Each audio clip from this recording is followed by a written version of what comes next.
किसान डीजल से खेत नहीं पटवन कर सकता है, उसको खेती में लाभ नहीं होगा। तो मोदी जी ने कृषि कार्य के लिए जितना बिजली फीडर जितना उसको कार्य पूरा करने के लिए पैसा चाहिए, टोटल पैसा बिहार सरकार को दे दिया है। और आवेदन लंबित हैं 2-2 साल से। यदि वो सारे आवेदन पर कनेक्शन मिल गए होते, कृषि कार्य के लिए बिजली का कनेक्शन मिल गए होते, तो आज ये खेत में दरार देखने को नहीं मिलता। लोग मोटर चलाते। 50 योजनाएं चल रही हैं कृषि और किसानों के लिए, जो बिहार सरकार अक्षरशः लागू नहीं कर पा रही है। ये केवल अपना कुर्सी बचाने में लोग लगे हुए हैं। बहुत सारा ऐसा योजना है जो डायरेक्ट हो रहा है, वो एकदम कंफर्म पहुंच रहा है किसानों के पास। अब किसान सम्मान निधि को ले लीजिए, हर साल 3 किस्त में 2-2 हजार 6,000 रुपये मिलता है। हम बक्सर के तरफ से आते हैं, शाहबाद है, वहाँ जो है सो ये सरकार अरवा और उसना में उलझा कर रख दी है। पता नहीं आपको पता होगा भी या नहीं। पहले अरवा बनता था, अब केवल उसना चावल बनाना है। लोग बोलते हैं कि बिहार की सरकार 100% किसान के धान खरीद ले रही है, लेकिन आप धान लेके जब जाइएगा, आप किसान यदि हो जाइएगा तो पहले ही 10% कम दिया जाता है। नमस्कार, बहुत स्वागत है आपका लाइव बिहार में। मैं आपके साथ रूपम। देखिए, फिल वक्त अभी जिस तरह से बिहार में किसानों की स्थिति है वो जगजाहिर है। आप देख ही रहे हैं कि अभी का मौसम है और ऐसे में जब रोपनी का समय है तो खेतों में दरार पड़ा हुआ है और सरकार जो उन लोगों के लिए कर रही है, आप समझ ही रहे हैं, देख ही रहे हैं, ये जगजाहिर है। ऐसे में बीजेपी में नए प्रदेश अध्यक्ष बने हैं किसान मोर्चा के तरफ से। आज हमारे साथ जुड़े हुए हैं, हम थोड़ा सा इनसे बात कर लेते हैं। सबसे पहले तो आज आप पद ग्रहण किए हैं, बहुत बहुत आपको बधाई। धन्यवाद। अभी जो स्थिति है किसानों की, ऐसे में आपको पूरा भार दिया गया है किसानों के लिए। विपक्ष में अभी राज्य में आप लोग हैं, तो ऐसे में किसानों के लिए आप क्या कुछ करिएगा? सबसे पहले तो आपके लाइव चैनल के माध्यम से, लाइव बिहार चैनल के माध्यम से बिहार के किसानों की सुख समृद्धि की कामना करते हैं। और आप अभी बोलते वक्त बोली कि खेतों में दरार पड़ा है, तो ये तो प्रकृति की स्थिति है।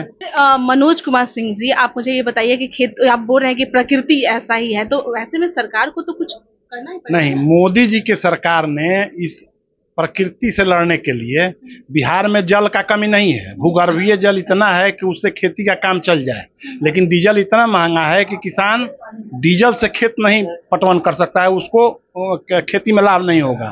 तो मोदी जी ने कृषि कार्य के लिए जितना बिजली फीडर जितना उसको कार्य पूरा करने के लिए पैसा चाहिए, टोटल पैसा बिहार सरकार को दे दिया है। और आवेदन लंबित हैं 2-2 साल से।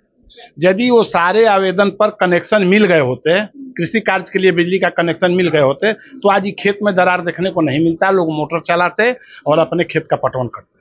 आवाज उठाने का तो काम करिएगा क्योंकि विपक्ष में है आप। बिल्कुल बिल्कुल, हम लोग इस मुद्दे पर नहीं, जो 50 योजनाएं चल रही हैं कृषि और किसानों के लिए, जो बिहार सरकार अक्षरशः लागू नहीं कर पा रही है। ये केवल अपना कुर्सी बचाने में लोग लगे हुए हैं, उसके लिए हम लोग लड़ाई अब लड़ेंगे। मेरा एक सवाल है कि आप कब से इस पार्टी में जुड़े हुए हैं या राजनीतिक में जुड़े हुए हैं, कब से? मैं तो भारतीय जनता पार्टी का कार्यकर्ता 1986 में बना। 1986 से जुड़े हुए हैं बीजेपी में? हाँ, कार्यकर्ता बना और विधिवत 1988 में हम अपने मंडल के युवा मोर्चा में पदाधिकारी थे। और 90 में हमारे यहाँ डॉक्टर स्वामीनाथ तिवारी एमएलए हुआ करते थे, वो हम लोग कार्य कर रहे थे, उसी समय चुनाव जीत के आए। करीब करीब उस समय से किसी न किसी दायित्व में, पहले मंडल में, जिला में, उसके बाद प्रदेश में, और 88 के करीब से तो हम प्रदेश में किसी न किसी मंच मोर्चा में काम कर रहे हैं। किसान मोर्चा में ही भी 2003 में ही हम किसान मोर्चा के प्रदेश के महामंत्री का कार्यभार हम कर चुके हैं, संभाल चुके हैं। उस समय माननीय रामजन्म शर्मा विक्रम के विधायक वो अध्यक्ष हुआ करते थे। रत्नेश सिंह जी जो सीतामढ़ी के रहने वाले हैं, प्रदेश के महामंत्री रह चुके हैं, वो अध्यक्ष थे, उनके कार्यकाल में महामंत्री रह चुके हैं। अभी जो है दायित्व आपका किसान मोर्चा के प्रदेश अध्यक्ष का है। देखिए, लोकसभा चुनाव से पहले आपको यह पद ग्रहण करवाया गया है, यह पद दिया गया है, एक बड़ी बात है क्योंकि कहते हैं कि हर कड़ी को जोड़ना जरूरी होता है, कोई भी कड़ी ना छूटे।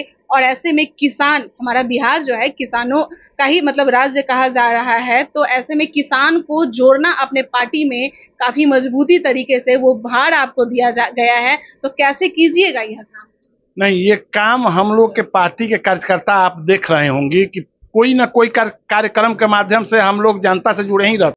रह गया कि हम किसान मोर्चा के अध्यक्ष हैं, इस नाते कृषि से संबंधित, किसान से संबंधित आंदोलन, बैठक, लड़ाई, धरना, प्रदर्शन होते ही रहता है। पहले के अध्यक्ष भी किए हैं, हम भी आगे उसको बढ़ाएंगे और करेंगे, उसको और धारदार करने का प्रयास करेंगे।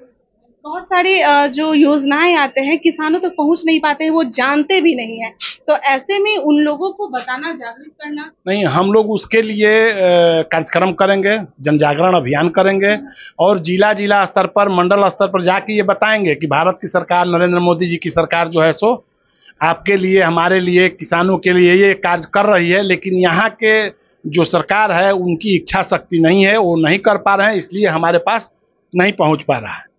यहाँ की सरकार की इच्छा शक्ति नहीं है। आप देखिए ना, यहाँ के किसान सरकार की क्या इच्छा शक्ति है, वो तो अब कुर्सी बचाने के चक्कर में लगे हुए हैं।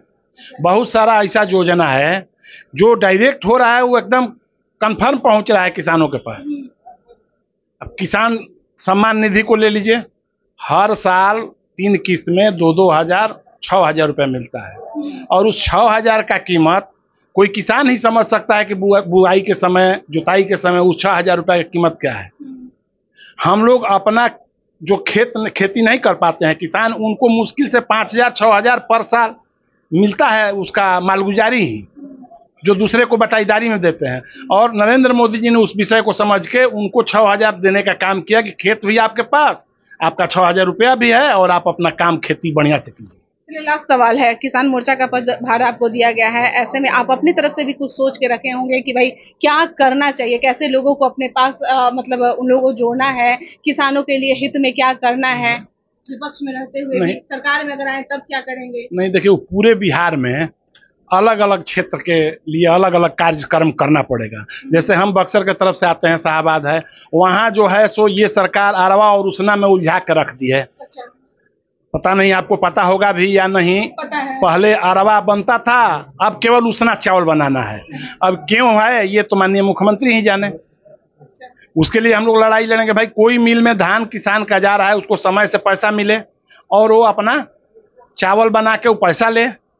आपको जान के आश्चर्य होगा, लोग बोलते हैं कि बिहार की सरकार 100% किसान के धान खरीद ले रही है, लेकिन आप धान लेके जब जाइएगा, आप किसान यदि हो जाइएगा तो पहले ही 10% कम दिया जाता है। आप 1 क्विंटल धान ले जाइएगा तो 1 क्विंटल 10 किलो आपको देना पड़ेगा, तब आपको 1 क्विंटल का रसीद मिलेगा और 1 क्विंटल का भुगतान होगा। ये स्थिति है बिहार सरकार की। इसके लिए लड़ाई लड़ेंगे हम लोग। हम लोग की सरकार तो है नहीं कि उसको कानूनन रोकेंगे, लेकिन हम लोग लड़ाई लड़ेंगे।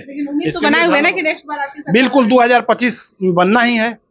2025 में भारतीय जनता पार्टी की सरकार बनेगी, इसको कोई रोक नहीं सकता। बहुत बहुत धन्यवाद भाई। तो आपने सुना कि 2025 में बीजेपी की सरकार तो बनना तय ही है और उसके बाद किसान मोर्चा के प्रदेश अध्यक्ष इन्हें चुना गया है और ऐसे में लोकसभा और विधानसभा दोनों का चुनाव होने वाला है और किस तरह से ये जनता के पास जाएंगे, जनता को जागरूक करेंगे, उन लोगों को कैसे बताएंगे कि भाई किसानों के लिए क्या क्या योजनाएं आए हैं और उससे कैसे आप लाभान्वित हो सकते हैं। चलिए अभी के लिए इतना ही, बने रहें लाइव बिहार के साथ। धन्यवाद। लाइव बिहार यूट्यूब पर सब्सक्राइब और फेसबुक पर लाइक जरूर करें।